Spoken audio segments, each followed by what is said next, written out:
कभी सोचा है कि डिजिटल लाइब्रेरी या कोई म्यूजियम अरबों खरबों जानकारियों को आखिर सहेजता कैसे है?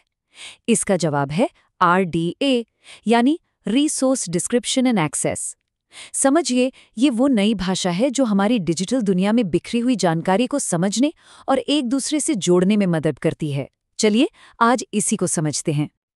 तो आज हम देखेंगे कि आखिर आरडीए की जरूरत पड़ी ही क्यों।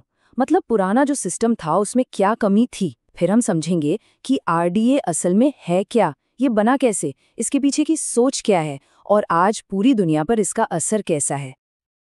देखिए, इंटरनेट के आने से ना एक बहुत बड़ी चुनौती सामने आ गई।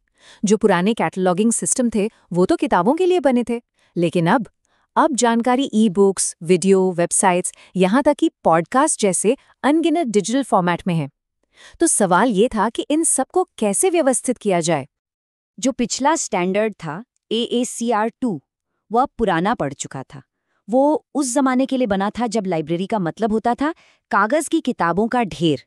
हमारी आज की डिजिटल दुनिया, जहां हर जानकारी एक दूसरे से जुड़ी है, उसके लिए यह बिल्कुल नाकाफी था।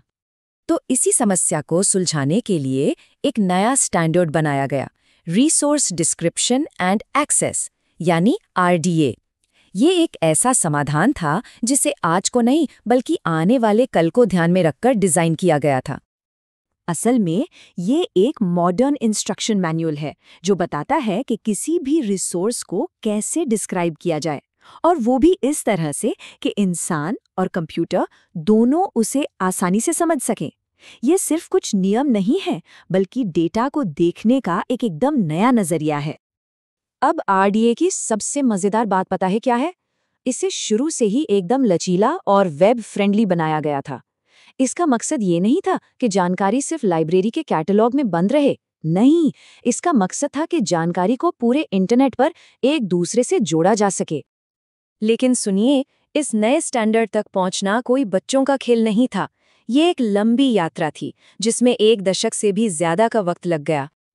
ये सब शुरू हुआ था 1990 के दशक के आखिर में, एक छोटे से आइडिया के तौर पर, और उसे हकीकत बनने में 10 साल से ज्यादा लग गए। ये सफर बिल्कुल आसान नहीं था। इसमें बहुत सी चुनौतियां थीं और तीखी बहसें भी हुईं। जी हाँ, इस नए स्टैंडर्ड का जबरदस्त विरोध हुआ। पुराने सिस्टम ACR2 के एक लेखक माइकल गोरमन ने तो इसे आने वाली कैटलॉगिंग की तबाही तक कह दिया था। आलोचकों का मानना था कि इसे ठीक से नहीं लिखा गया है और ये पुराने स्थापित तरीकों को नज़रअंदाज कर रहा है। लेकिन इतनी आलोचना के बावजूद अमेरिका में एक देशव्यापी टेस्ट हुआ और उसका नतीजा ये निकला कि RDA के फायदे साफ साफ दिख रहे थे। बस फिर क्या था, इसके लागू होने का रास्ता खुल गया। ये फैसला RDA के भविष्य के लिए एक बहुत बड़ा टर्निंग पॉइंट था। तो सवाल ये है कि RDA असल में काम कैसे करता है। इसकी सोच पुराने नियमों से एकदम अलग है। ये सिर्फ ये नहीं देखता कि कोई चीज़ क्या है, बल्कि ये भी समझता है कि वो कैसे और क्यों दूसरी चीज़ों से जुड़ी हुई है। और यहीं पर RDA का जीनियस सामने आता है।